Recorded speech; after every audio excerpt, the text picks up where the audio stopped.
Good day, and welcome to another segment of Mind Your Business, where we talk a little bit about Laredo and a lot about how to make Laredo go from good to great. My name is Gabriel Castillo, and I'm Corporate Marketing Director for IBC Bank. And today we have a very special guest who's going to talk a little bit about the future of Laredo and how what they're doing to improve the quality of life for us. Please welcome Dr. Julie Bazán, Director of AHEC here in Laredo and throughout many counties. Thank you for being with us today. Thank you so much. It's a pleasure and a privilege to be here and to be able to share the wonderful information and programs that we have ongoing, not just here, but throughout the South Texas region. No, and the great thing about I guess being in Laredo and knowing everyone in Laredo is the fact that you know what they're up to, good or bad, and you're That's doing true. a lot of good. Oh, thank you. We've had conversations, we've worked together. You were very kind to help us out with our MD Anderson campaign that was very successful, and that's when I learned so much more about AHEC. And can you tell us a little bit about how AHEC started and what their mission is? Yes, of course. So AHEC started, it was established in 1993, and it was established as an outreach program of the UT Health San Antonio. And back then, I'll tell you in a nutshell that Congress passed this requirement that communities that were especially underserved in healthcare establish an AHEC program so that providers could be supported through educational resources and programs, but also we would have students come and do trainings and clinicals in rural areas so that they would fall in love with the community and go back and decide to come back and practice. That was the mission of the AHIC. It was established in 93, and there were several leaders in our community that supported the mission and the cause, and one of them was Mr. Dennis Nixon. He was on our original board of directors. So, of course, since then, we've had someone on the board. Today, we have Mr. Jerry Schwebel, who has been very supportive. And why not have the community support something that's going to benefit all of us, which is healthcare, right? And you know what? That's a very good point to make because you are a nonprofit entity. It's at a 501c3. Yes, yes, So then you depend, for lack of a better word, on the kindness of strangers to yes, support you as well. yes. And I know you have the government entities that also back you, and of course all the events and fundraisers that you all have. But how can someone become a part of your team and support your cause? Just by calling our phone number 712-0037. And we welcome people of all ages because we work with community, students, medical providers, volunteers, retired teachers. We have many retired educators that are now part of our volunteer corps. And they support us in the many area health education center camps that we hold during the summer. And they are ideal because they are used to working with students and they have a passion for making those students learn. So if someone wants to be part of our team, we expand throughout 8 counties in South Texas, and we have volunteers in all the 8 counties. Too many to name, but I can tell you that everything that we do in our program, it is a result of hard work of the volunteers and the team. I have a dedicated team of staff members that live, breathe, and sleep our mission. They see the difference it makes on our community. So that's why I think we're able to deliver the programs. Well, I've worked with a lot of your team. You have a very, very capable and competent staff. I've worked with most of them, I think, in the projects that we've had. And one of the programs that I kind of stood out to me was your student volunteer program because I got to work with them during the bowl-a-thon, Yes. and I realized, to me, it meant a lot that they saw what we were doing. And remember when we had that little giveaway, they Yes. put in money of their own. And here I was worried about, them spending money on the bowl-a-thon, and then they came through and still gave more. What a wonderful gesture and hope for the future. Yes, So how yes. do you work with the students? So we recruit our students and anyone from any grade. First, we start from the 7th grade all the way to the 12th grade where they can participate on a regular basis. We leave the elementary school students for the summer when we can have more one-on-one time with them. But once they apply and get their parents' permission to participate in AHEC, they come together once a month. For example, this past Saturday, the students met and they come and learn a skill or a tool that's going to help them in their lifetime. This past week, they learned about self care and mental health. And then they also plan the community service project for the next month. At the same time, we do a lot of icebreakers and activities that encourage students to network and get to know one another and discover what they want to do in the future. So when they come together, they learn about their community, they learn about ways to improve themselves, but also what else can I do for the community? So we teach them empathy in a nutshell. And I know we talked about this too because we were talking about the issues with post-COVID, um, basically anxiety and stress and things that happen. A little later on, we're going to talk about some programs specifically, but for now, I want to ask you, how do you deal right now, or how are you helping our businesses? I know you did a program, and we talked about this slightly, where you're offering some sort of training, right, for employees and for their supervisors? Yes, we currently have. I'm very proud again to say that our team is certified in mental health. We just finished an intense 50-hour training, and we're able to train employees and employers not just on the symptoms of mental health or the signs, but how to deal with an employee that comes to you that might not even tell you, hey, I need help. But you start to analyze or see some of those signs that were not there before. But the most important thing, how can you respond to that as an employer, as a supervisor, as a coworker? So we will be working on a marketing campaign for that so that employers can reach out to us. It doesn't matter what size of company you are. We can schedule some time to come in and train you and train your employees so that together we can be more aware about mental health crisis. And that's so important right now. I thought as a business, we all have to deal with so many problems, I think, that our employees face, right? From inflation to their family issues, et cetera. You know, those are things that we have to deal with. And I think you all have been doing a wonderful job of dealing with that. When we come back, I want to discuss a little bit more about the other programs that we have been talking about. Great. Looking forward to it. We'll be right back with more on AHEC and Dr. Julie Bazán's work with the organization.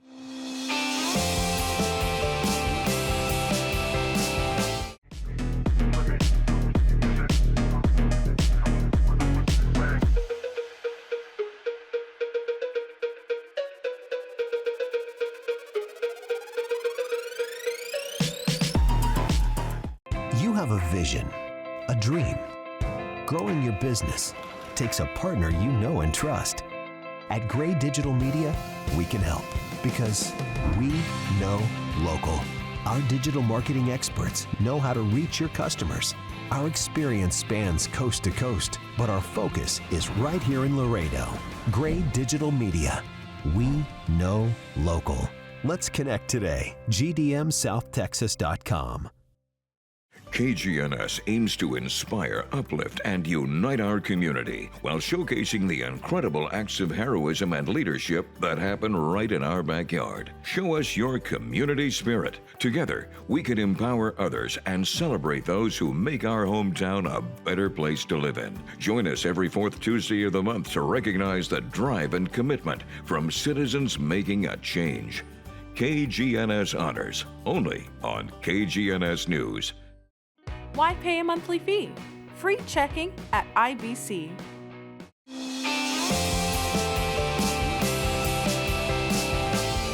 Welcome back to Mind Your Business. Today we have a very special guest that we're continuing to discuss all things Laredo and all things for the future of Laredo. We have Dr. Julie Bazán from AHEC, who is joining us and sharing with us all the information about AHEC and what they're doing to make Laredo go from good to great. Thank you again for being with us. We appreciate it. And I know we have a lot of things to discuss, but I'm going to try and condense this to just the main things because you all do a lot. Thank you. But I know one of the things that I found very intriguing in our discussions was the partners that you have. I know the lead partner here is UT Health Science System, right? That is correct. Go ahead. So what we do is the Area Health Education Center, as you know, is an outreach program of the UT Health in San Antonio. And we continue to partner with the UT system. The UT Health San Antonio is part of the UT system. The UT system is the umbrella for all of the institutions throughout the state. UTMB Galveston, UT Houston, UT Dallas, UT San Antonio. So we are continuing to be under their umbrella. And it's such a privilege to be there because we are able to develop partnerships from throughout the state of Texas that whenever we need a speaker or we need an educational session on a particular topic, we're able to reach out to these partners. And so for us, it's a blessing.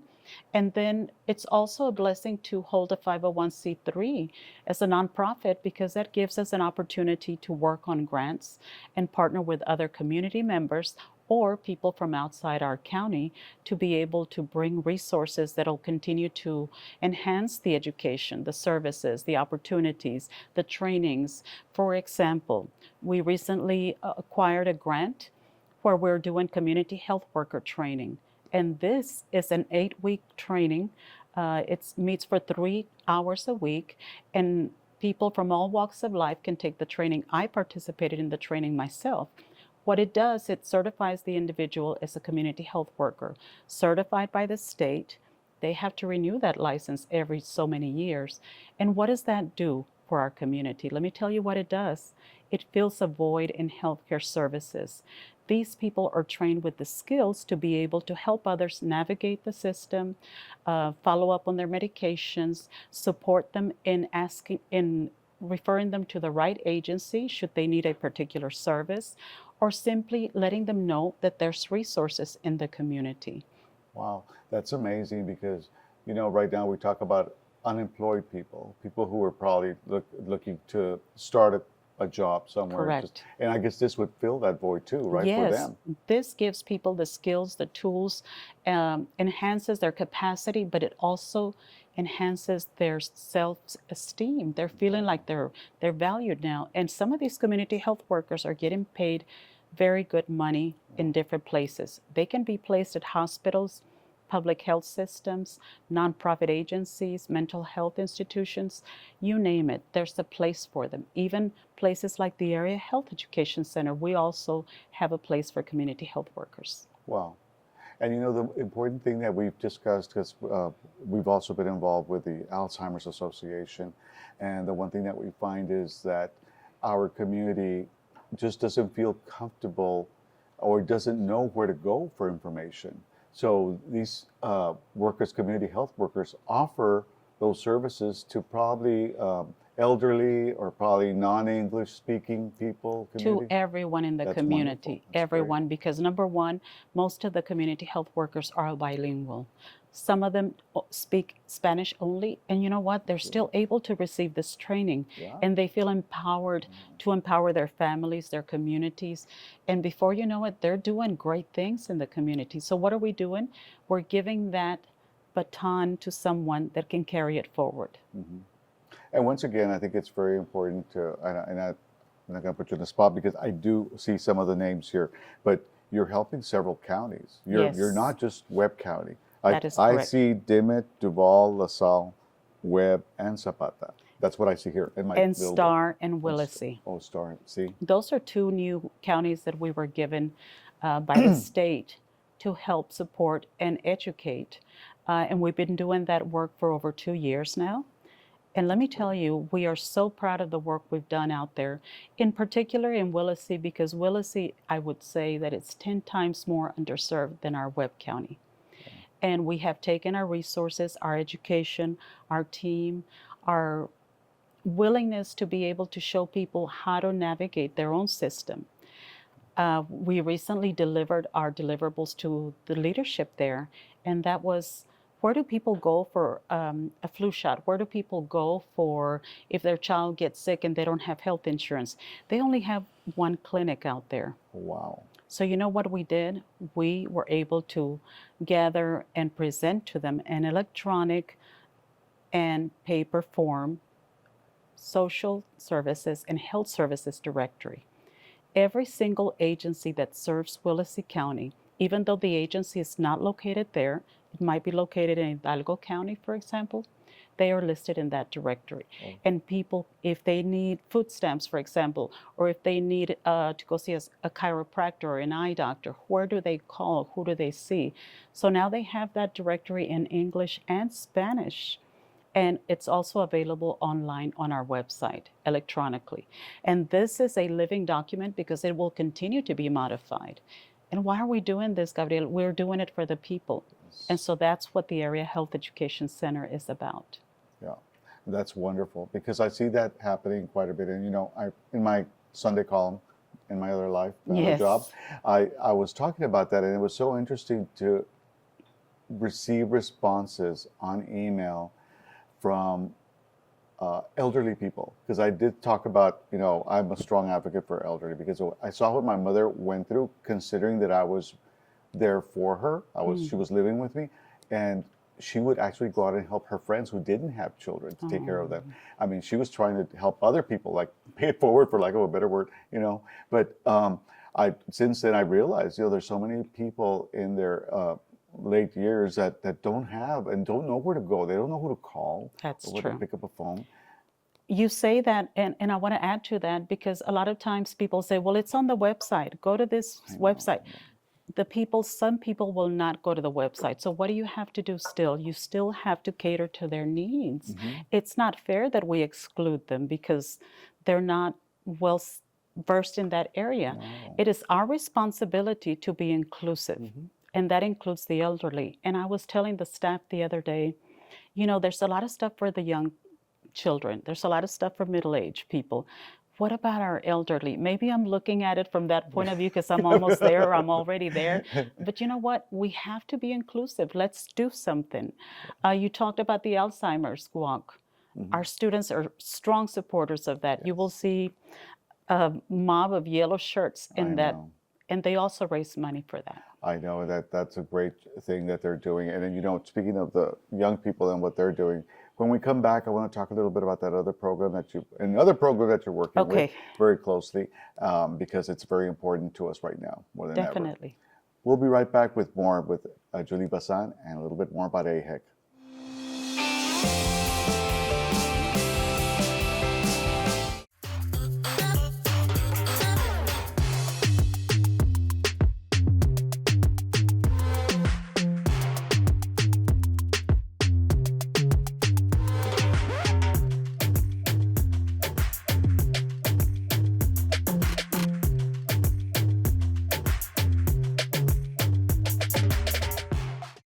You have a vision, a dream.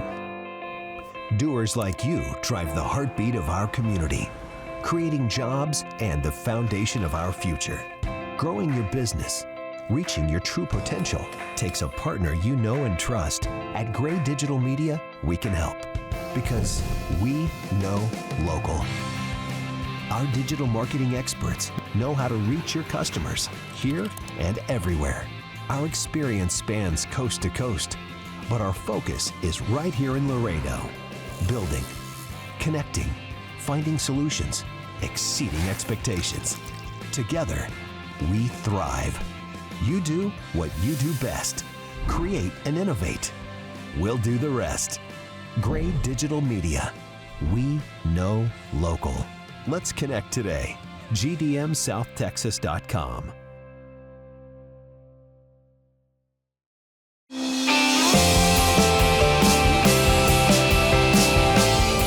Hello and welcome back to our segment on Mind Your Business. Today we're speaking with Julie Bazán, Director of AHEC, and we're talking all about her projects and what she's doing and what she's planning to do for the future along with her great team. Thank you again for being with us. Julie, I know we're covering a lot of topics right now, and that's just the way the organization is built. I mean, with that time that I spoke with you, I was amazed at so many things. And so we have a little bit of time to go over a lot. So I wanted to cover something that's very important and unfortunately very prevalent right now in communities throughout the United States, and I think the world. I think post-COVID, we all have to deal with anxiety. We all have to deal with the new normals of the world. But I know that suicide is a big problem.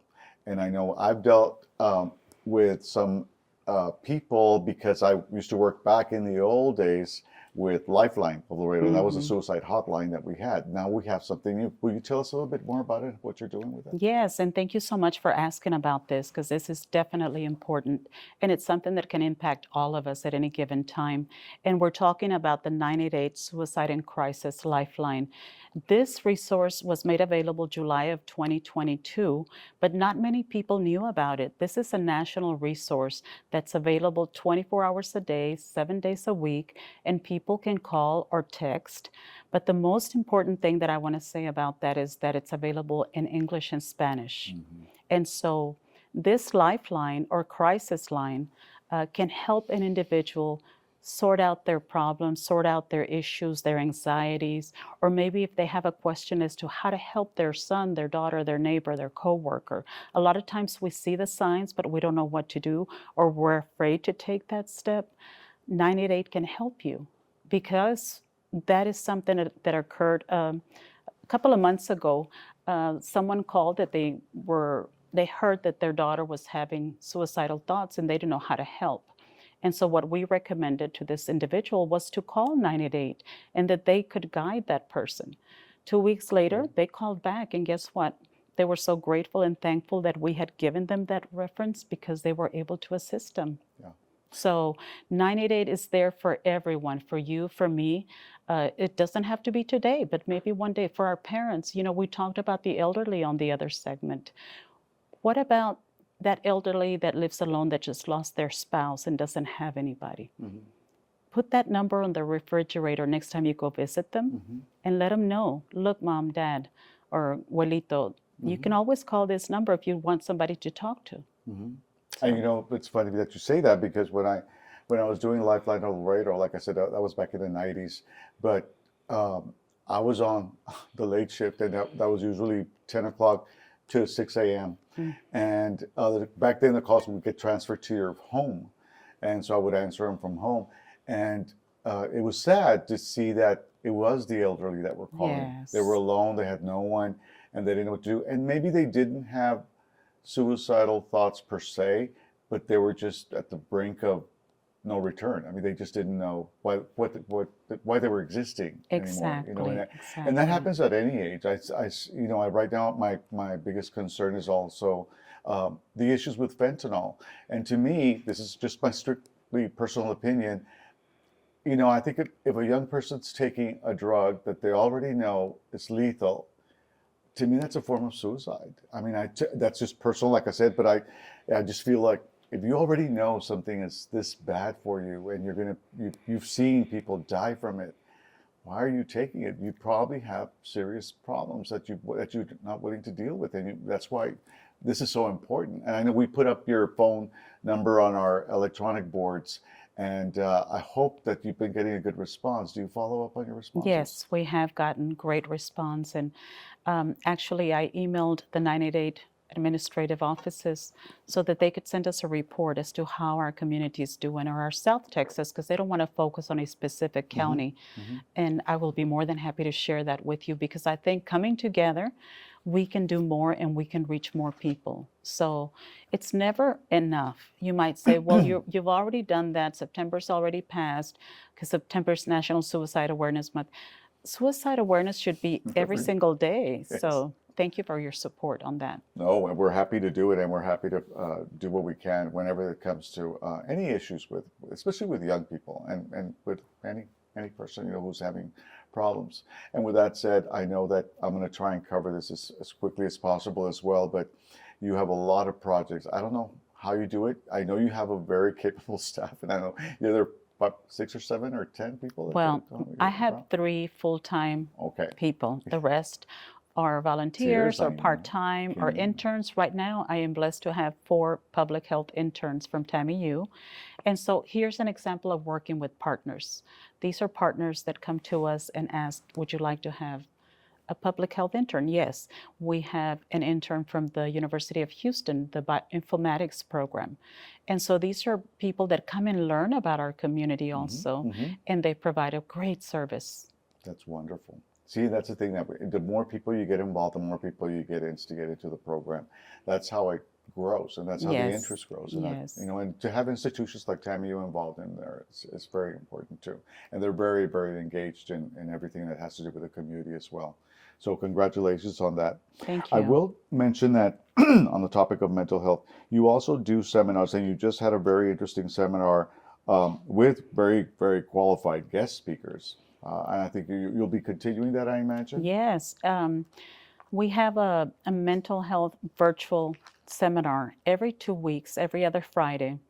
And the purpose of this seminar, it started when COVID started because nobody was there to provide hope or information to the community. And I'm very proud to say that our team at the Area Health Education Center came up with that initiative.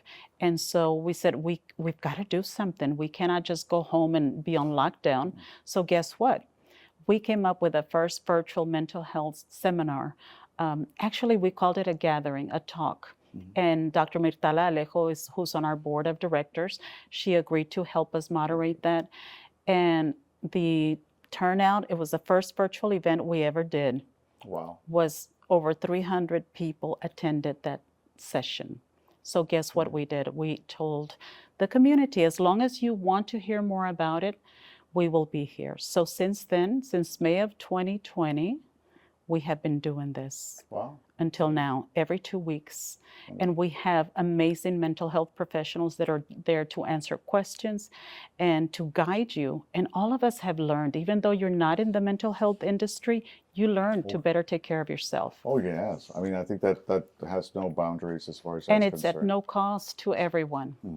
That's even better. Yes. Hence again, why it's important to keep that up. And real quickly, we have a few seconds left, but I wanted to talk about the fact that you also help people support groups through ALS. You support very much the veterans. I think Oh, that's yes. wonderful with the programs that are coming up. Please watch for that. There's a red, white, and blue mass in November, along with a parade that you Yes. participate in. And then, of course, the 988 initiative there as well. I'm so happy that you were able to come and share all this information. thank When I you. talked to you, I told you, I said, I want to talk to you and I want everyone to know about what you're doing. Thank you so much. Thank you. And it's really great to be here. And I wish we had 8 hours to talk. One thing that I want to say that I'm very proud of, we have students that have gone through the Area Health Education Center program that today are medical doctors, pharmacists, nurses, you name it. And that makes us so proud because they come back and share the successes with us. We're having a 2-day medical conference in October, and one of our alumni will be speaking because she's now a doctor herself. Wow. Well, maybe we'll have her on board too. And Yes, come and talk to us. yes. Hopefully that'll be the case. That would be great. Well, that's great news. And like I said, you're doing great things. And that's what we're all about, going from good to great in our community. Thank you so much for being with us. And thank you all for joining us today for another segment of Mind Your Business. Stay in touch. And remember, always mind your business. Thank you.